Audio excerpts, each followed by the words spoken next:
Tayyor Gentra izlab yurganlar avtomat ko'ribki bir Gentra ko'rib beraman. Mashinamiz 2022-yilda ishlab chiqarilgan. Kraskalari birgina orqa bagajda, bovam ishlab o'tmagan ekan, ko'rib tekshirib olaverasiz.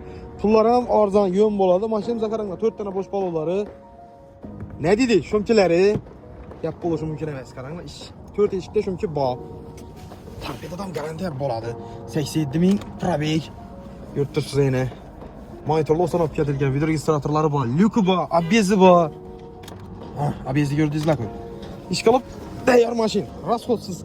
Arka bagajda aytganimizdek krassisi bor. Borini bor deb, yo'g'ini yo'q deb beramiz. O'zini farlari hammasi originalda turibdi. Mashinning o'zi ham original, pul ham original bo'ladi.